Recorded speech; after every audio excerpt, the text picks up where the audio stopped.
9 Telangana news కి స్వాగతం.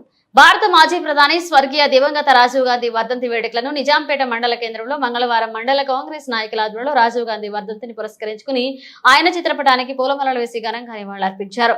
ఈ సందర్భంగా వారు మాట్లాడుతూ భారత మాజీ ప్రధాని స్వర్గీయ రాజీవ్ గాంధీ పేద ప్రజలకు ఆయన జీవితాన్ని అంకితం చేశారని తెలిపారు.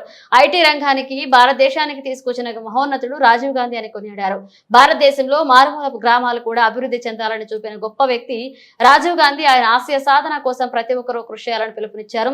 ఈ కార్యక్రమంలో జిల్లా కార్యదర్శి పంజా మహేందర్, మండల అధ్యక్షుడు దాత్రిక మారుతి, పట్టణ అధ్యక్షుడు నజీరుద్దీన్, కాంగ్రెస్ పార్టీ సీనియర్ నాయకులు లింగం గౌడ్, చల్మిటి నరేందర్, మాజీ సర్పంచులు సత్యనారాయణ రెడ్డి, కొమ్మాట బాబు, ఎంఎస్ఎస్ఓ మండల అధ్యక్షులు వెల్లుర్తి వెంకటేష్ గౌడ్, కాకి రాజయ్య, కాజా రమేష్, రాజేందర్ గౌడ్ తదితరులు పాల్గొన్నారు.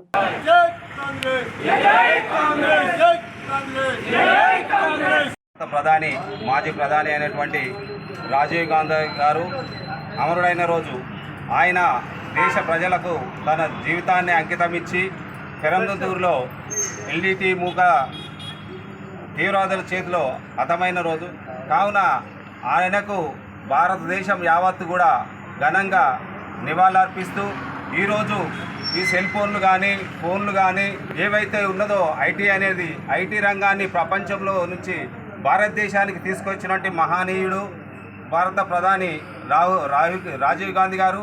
ఆయన ఎన్నో సేవలు ఈరోజు ఈ ఫుడ్ ఫర్ వర్క్ అయితేనేమి ఇలాంటి ఎన్నో భారత రాజ్యాంగానికి పట్టణాలు కాకుండా దేశానికి మంచి పునాదులు అని చెప్పేసి భవిష్యత్తులో కూడా అన్ని రంగాలు కూడా అభివృద్ధి చెందాలనేటువంటి నాయకుడు రాజీవ్ గాంధీ గారు.